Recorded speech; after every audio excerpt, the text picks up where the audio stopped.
Today we are going to look at Margaret Atwood's The Siren Song. It's one of my favorite poems, and I love Margaret Atwood. If you ever get a chance to read her work, I highly recommend it. I think that she might grimace a little bit at the fact that we are using this technique called Tpcastt to break apart one of her most famous poems. But when we are asked to analyze in writing a poem, using this technique is really a quick and easy way to get deeper with our analysis. So I'm going to take you through it. You don't need to write this down because I have a copy of this for you, but let's just talk about it a little bit. This is Margaret Atwood, and she was recently featured on the website The Guardian. She's a member of the pen community, and they're a group of writers who work in solidarity to uplift and fight on behalf of writers who are imprisoned around the world for speaking their truth.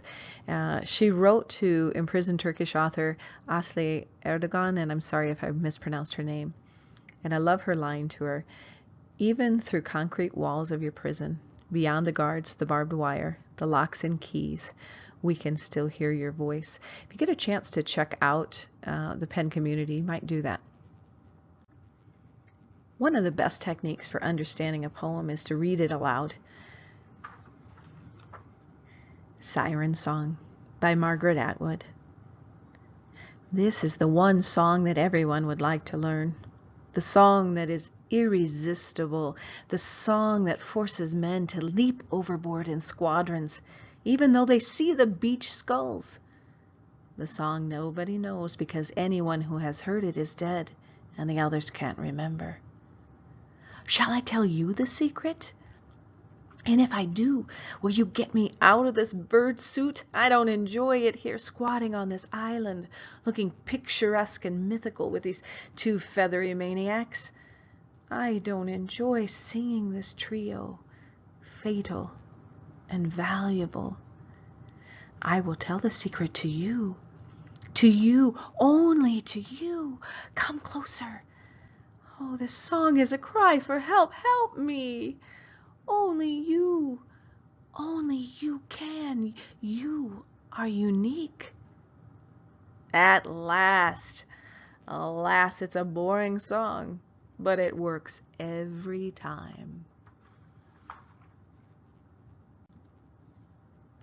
All right, so as we move through this, we're going to look at the poem through a number of different lenses, almost like focusing in on different aspects. First thing we do is we look at the title. You want to think about it. Is it an interactive title or is it a naming title? Does it simply name the poem, like Sonnet 16? In this case, Siren Song. Do you think that Siren Song has meaning behind it? And if so, what is that? You just jot those notes down on your page. The next technique is paraphrasing, and you can paraphrase all the words, or you can paraphrase the main words or the main phrases.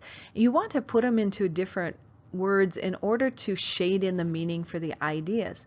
So as I move through, like for instance, song can mean a lot of different things, and I ended up focusing on the idea of a melody, maybe even a chorus that I hear over and over again. And so as I work through it, I think of what is the chorus? What is the repeated refrain that we deal with all the time through life? So one technique to be able to do that is use Shift and plus F7, hold them down at the same time, and what it'll do is give you a thesaurus, and that way you can start to look for the different kinds of words. And oftentimes I'll write down more than one word because it kind of shades it in. Words have more than one meaning. They have an emotional meaning, which is the connotation, and they have a dictionary definition, which is the denotation. So I kind of try to feel for what word the author is using, what mood is he or she trying to establish.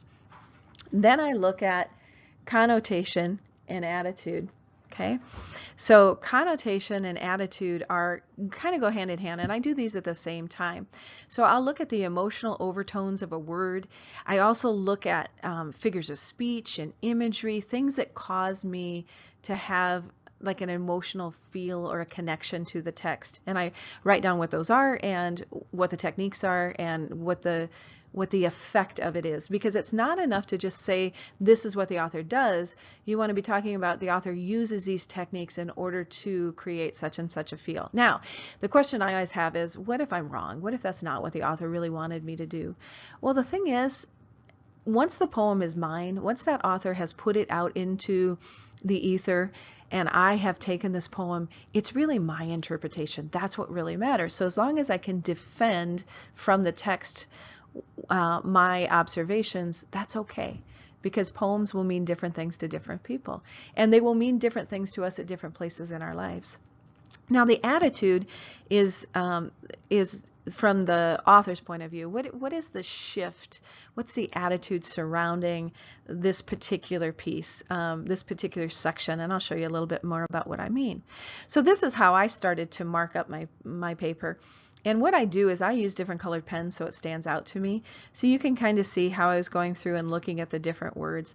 And then if I come over here, here's where I talked about the title.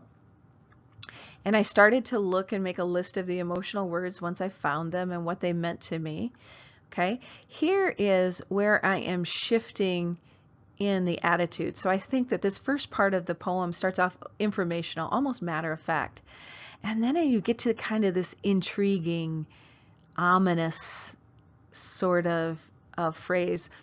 And then we get down here, and I think she's almost teasing, maybe even seducing. Okay, so you want to be thinking about what is the attitude.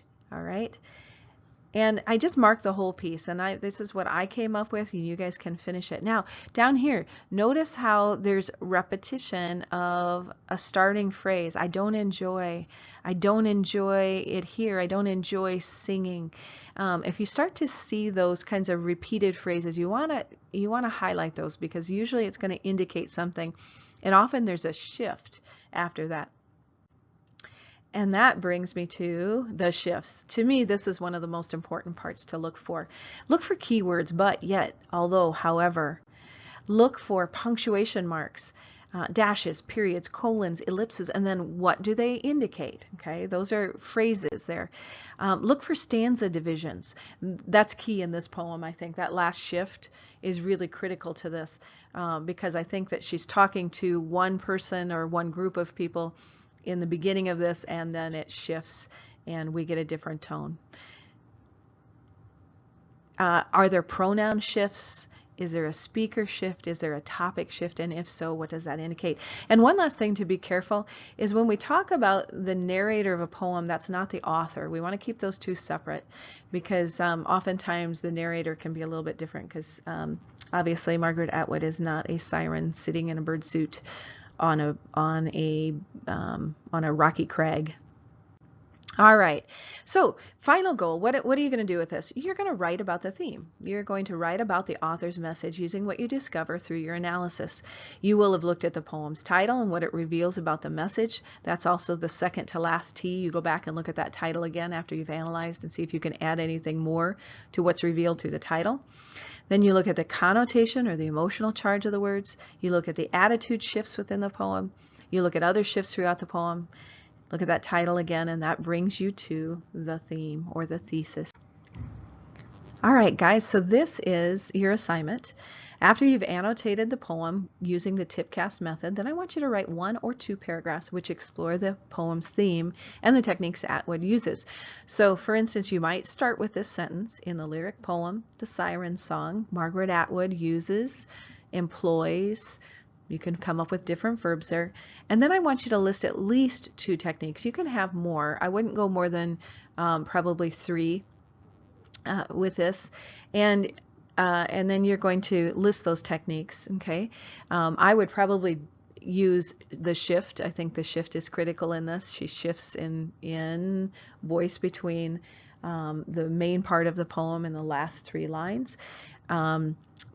And what is that shift, and how does that affect the poem and get you to the meaning? And then that last blank is to tell me what the meaning is. What is Atwood's message through this? Again, this is your opinion. Just defend with your examples from the text and make an argument for me. Shade in that meaning. Now this is practice, and if you do really well, I'm going to put that score in. If you need an extra set of practice, we're going to do another poem towards the end of reading the Odyssey.